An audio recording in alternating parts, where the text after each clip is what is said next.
une voix anonyme, parfois qu'on ne voit pas, mais c'est le narrateur. Ah oui, il y a un narrateur dans le roman. Il y a aussi des points de vue qu'on appelle des focalisations, et on en a 3, focalisation zéro, focalisation omnisciente, focalisation interne et focalisation externe. Tous ces éléments-là constituent les caractéristiques du roman. Je me résume. Pour le roman, il y a un récit en prose, une histoire imaginaire, des personnages, un espace-temps bien déterminé, un narrateur, surtout avec des points de vue différents. Point de vue omniscient, ou bien focalisation zéro, focalisation interne, focalisation externe.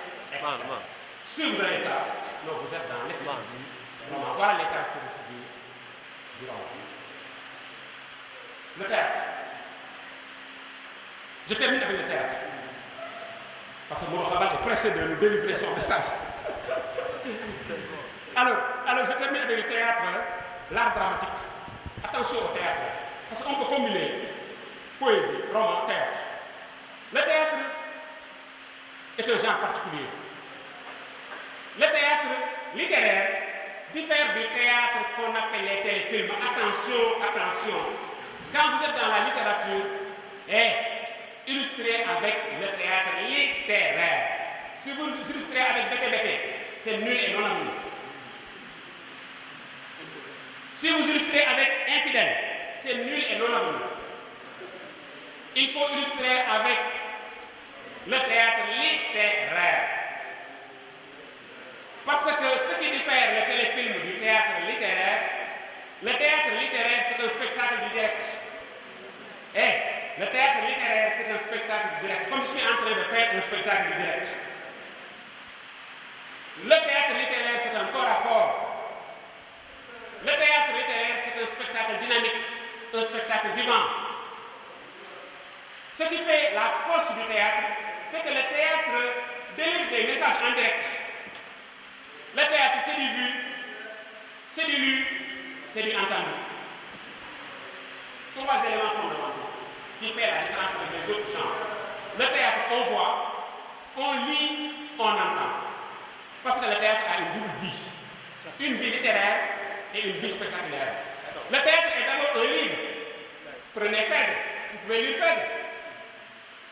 Prenez l'exil d'Albouri, vous pouvez lire l'exil d'Albouri. Prenez la tragédie du roi Christophe, vous pouvez lire le livre. Voilà sa vie littéraire. Avec les éléments linguistiques, les éléments grammaticaux, les éléments syntaxicaux, mais tous ces éléments-là que vous voyez dans un roman, vous les trouvez dans les livres de théâtre. Voilà la première vie, une vie littéraire. Mais tout texte théâtral est destiné à être transposé sur scène. C'est ça qu'on appelle la mise en scène. Tant que le texte-là n'est pas mis en scène, le dramaturge a échoué, c'est un échec. On n'écrit pas seulement le texte pour le lire, mais on le lit, mais on le joue. Le fait de le porter sur scène, c'est ça qu'on appelle la mise en scène. Et celui qui est chargé de faire ça, c'est le metteur en scène. Il est aidé en cette tâche par ce qu'on appelle le scénographe, qui gère les éléments du décor. Et si vous voyez les éléments du décor, on a posé la table, les chaises. Celui qui gère ça dans le théâtre, on l'appelle un scénographe. Il assure la scène. Mais le metteur en scène, c'est lui qui va prendre le texte littéraire, il le porte sur scène. Et ce metteur en scène a le rôle de choisir les acteurs et les comédiens, mais sur la base du mérite artistique. Retenez bien ça. On choisit les acteurs et les comédiens sur la base du mérite artistique. Qu'est-ce que cela veut dire? Les téléfilms, c'est très facile. La caméra est là en face de moi. Je fais l'action. Si ça ne marche pas, on me demande de reprendre. Je peux faire l'action combien de fois? 10 fois, 15 fois, 20 fois. Si l'action marche, on enregistre. Ces gens-là n'ont aucun mérite artistique. Le théâtre littéraire, c'est le mérite artistique. Regardez le comédien qui joue. Récemment, je l'ai dit en venant. Mes élèves de première ont joué l'exil d'Albouri pendant au moins 20 minutes. Qu'est-ce que cela veut dire? Ils ont appris par cœur les répliques. Ce que Mamiaï disait, ce que Albouri disait, ce que la Linguère Matiguène disait. Et le théâtre ne doit pas souffrir de trou noir. On vient, on décline. Il n'est pas donné à n'importe qui de le faire. Alors ces acteurs, ces comédiens sont extrêmement forts. Si vous voulez jouer Phèdre, vous voulez jouer Tartuffe de Molière, vous voulez jouer Antigone de Jean Amour. Si vous voulez être Antigone dans cette pièce, il faut apprendre par cœur toutes les répliques de Antigone. Ça veut dire qu'il faut avoir le livre par cœur. C'est différent maintenant du téléfilm. Où vous êtes bien habillé, on vous demande de faire une action, vous dites on reprend jusqu'à ce que l'action soit prête. Maintenant le théâtre littéraire, c'est ça le charme du théâtre littéraire. Donc c'est un spectacle en direct, un spectacle vivant parce qu'il y a ce qu'on appelle la double énonciation, ça fait partie des caractéristiques du théâtre. La double énonciation, c'est les acteurs sont là entre eux. Ils jouent, mais ces acteurs également aussi interpellent parfois le public, comme je suis en train de vous interpeller. Parfois vous riez, vous me demandez de reprendre la danse en tant qu'acteur, je reprends la danse. Ça veut dire qu'il y a une connexion entre acteur et acteur, mais aussi il y a une connexion entre acteur et public. C'est ça la danse. Mais les téléfilms, vous êtes là devant votre petit écran, il n'y a pas de connexion entre vous et ces gens-là qui jouent. C'est une bande qui passe. Ce n'est pas vivant.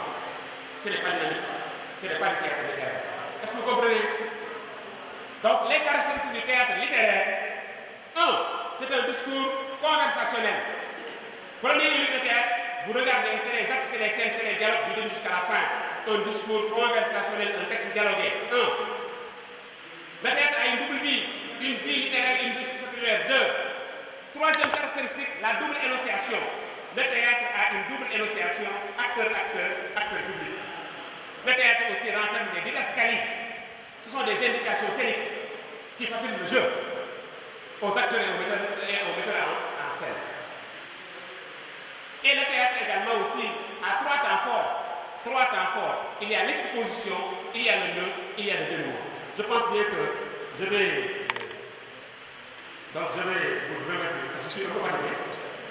Peut-être si on a le temps, je reviendrai sur les sources d'inspiration de l'écrivain, parce que ce sont des trucs techniques. Ou bien je fais ça rapidement. Les sources d'inspiration de l'écrivain. Qui qu'il puisse être. Pour écrire, on a un certain nombre de sources d'inspiration. La première source d'inspiration, c'est l'écrivain lui-même. Il est matière première de son œuvre. Quand l'écriture porte sur le moi, on l'appelle l'écriture de soi, l'écriture du moi. Autobiographie, c'est moi.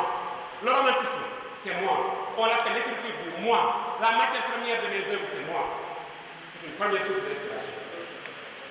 La deuxième source d'inspiration, c'est mon environnement immédiat, ce qui m'entoure, et mon environnement lointain. Troisième source d'inspiration, ça peut être la mythologie.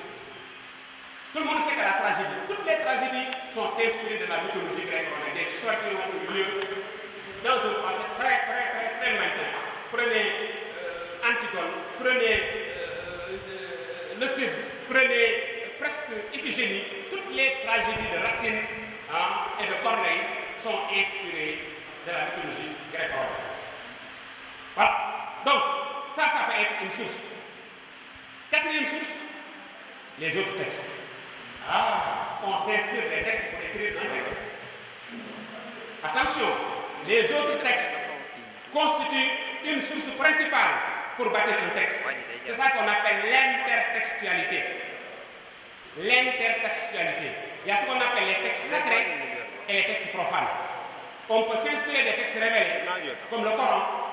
Cheikh Ahmadou Bamba s'est inspiré du Coran pour écrire ses chassidas. On peut s'inspirer d'autres écrits qu'on appelle les écrits profanes. Un écrit réalisé par Modou Khaban, un écrit réalisé par Saliou, un écrit réalisé par Modou Khaban Diagne.